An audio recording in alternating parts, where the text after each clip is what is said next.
Islam dan Kristen adalah dua agama yang memiliki banyak kesamaan. Salah satunya adalah kedua agama ini mempunyai konsep eskatologi, di mana tokoh utamanya adalah Yesus atau Isa. Menurut Quran dan Sunnah dalam agama Islam, Yesus adalah manusia biasa dan bukan Tuhan. Ia tidak mati di salib, melainkan pergi ke surga sama seperti Elia. Jika ia tidak mati, maka ia juga tidak pernah bangkit dari kematian, sehingga ia tidak pernah memberikan penebusan bagi siapapun juga. Yesus atau Isa hanyalah seorang nabi yang sekarang berada di sisi Allah dan menunggu waktunya untuk Allah mengirimkannya kembali ke dunia. Pertanyaannya adalah, mengapa Allah harus mengirimkan Yesus kembali ke dunia? Ada banyak nabi-nabi lainnya dalam Al-Quran, tetapi kenapa harus Yesus yang kembali ke dunia? Jawabannya ialah supaya ia dapat mengkoreksi para pengikutnya, yaitu orang-orang percaya yang salah mengartikan dirinya. Jadi menurut Quran dan Sunnah, Yesus akan datang untuk menyadarkan para pengikutnya bahwa ia tidak mati dan tidak menebus dosa manusia. Setelah itu ia akan menikah, punya keluarga, mati, dan dikuburkan di samping Nabi Muhammad. Itulah Yesus versi Islam. Dalam eskatologi menurut ajaran Islam, terdapat 3 tanda besar yang menandai dimulainya akhir zaman. Yang pertama adalah munculnya seseorang yang disebut Mahdi atau Imam Mahdi. Dia juga disebut-sebut sebagai Imam ke-12. Dalam berbagai pidatonya, Presiden Iran Mahmud Ahmadinejad berkali-kali mengucapkan kata kemuliaan untuk Mahdi, kemuliaan untuk Imam ke-12. Jadi jelas ia sangat menantikan kedatangan tokoh ini. Lalu untuk apa ia datang? Ia datang untuk membantai semua orang yang tidak menyembah Allah dan tidak mau memeluk Islam. Mereka ini termasuk golongan anjing dan babi dalam ajaran Islam. Ia juga datang untuk menegakkan kerajaan Islam di muka bumi. Jadi Mahdi ini ialah tokoh Mesias yang lama ditunggu untuk menegakkan khilafah, dan ia akan menghancurkan semua musuh Islam. Ia akan mengobarkan perang suci, di mana kita akan diberi 2 pilihan, masuk Islam atau mati dibunuh. Ia akan memiliki pasukan yang amat besar yang tersebar di setiap negara untuk menghukum orang-orang yang tidak percaya. Dikatakan juga pasukan ini akan menggunakan bendera hitam sebagai lambangnya, di mana terdapat satu kata pada bendera itu, punishment atau hukuman. Mahdi akan memimpin pasukan ini untuk menyerang bangsa Israel dan membantai orang-orang Yahudi. Kemudian ia akan menduduki Bait Allah di Yerusalem, di mana ia akan menjadikannya sebagai pusat pemerintahannya. Menurut Islam, Mahdi ini akan membawa persatuan, perdamaian, kesejahteraan, kebahagiaan bagi seluruh dunia, sehingga seluruh dunia mengeluh-elukan dia dan hanya membicarakan tentang dia saja.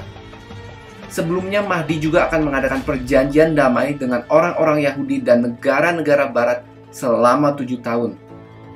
Dan selama 7 tahun itulah masa pemerintahan Mahdi akan berlangsung di bumi ini. Ia juga akan datang mengendarai kuda putih seperti dalam Alkitab pada Wahyu pasal 6. Saat Mahdi datang, ia akan menemukan kitab suci yang baru di sekitar Danau Galilea.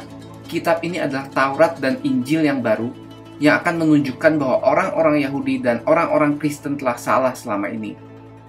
Berikut kesimpulan dari Imam Mahdi.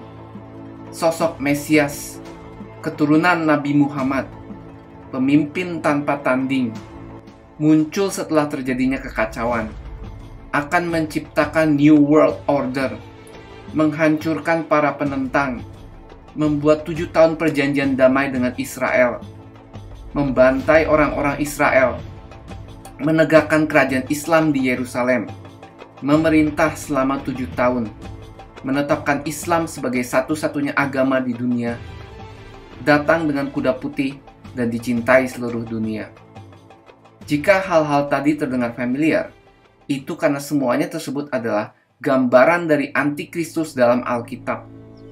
Jadi Imam Mahdi adalah antikristus bagi orang Kristen. Semua gambaran antikristus dalam kitab Wahyu cocok dengan ciri-ciri Imam Mahdi. Tanda besar kedua adalah munculnya Nabi Isa atau Yesus. Bagi umat Muslim, Mahdi berbeda dengan Yesus dan Mahdi lebih besar dari Yesus. Kedatangan Yesus ini untuk membantu Imam Mahdi dalam mencapai tujuannya. Ia akan datang kembali sebagai orang Muslim yang radikal dan ia akan tiba di dekat kota Damaskus di Syria.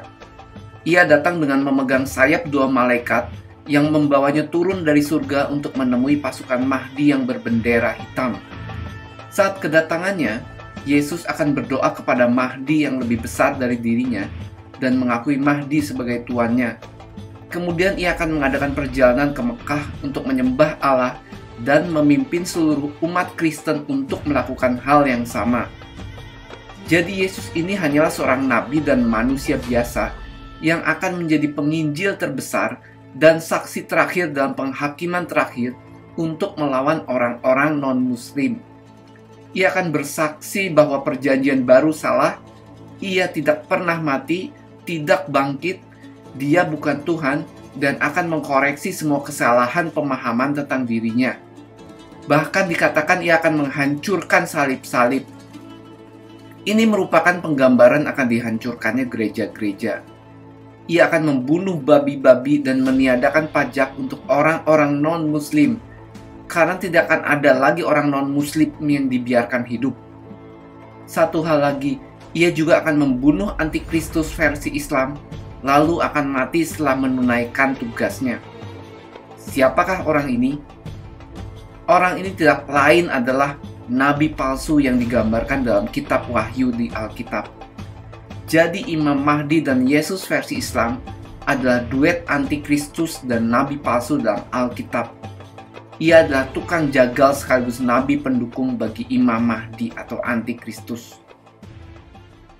Yang ketiga sekaligus terakhir adalah datangnya antikristus sendiri yang disebut Dajjal.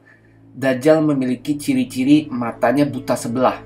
Ia digambarkan sebagai penipu besar, seorang kafir, pembuat mujizat palsu. Dan ia mengklaim dirinya sebagai Yesus anak Allah. Dia akan mencoba menghentikan Mahdi dan Yesus, tetapi Yesus akan membunuhnya. Inilah pandangan Islam tentang antikristus. Jadi kesimpulannya, Mahdi bagi umat Islam adalah antikristus menurut Alkitab. Isa bagi umat Muslim adalah nabi palsu dalam Alkitab. Sedangkan Dajjal adalah Yesus yang sebenarnya. Yesus sendiri sudah menubuatkan hal ini sejak 2000 tahun yang lalu. Sebab banyak orang akan datang dengan memakai namaku dan berkata, "Akulah Mesias," dan mereka akan menyesatkan banyak orang. Hidup ini adalah pilihan, tetapi pilihan kita akan menentukan kehidupan kita dalam kekekalan. Pastikan Anda memiliki juru selamat yang benar. Amin.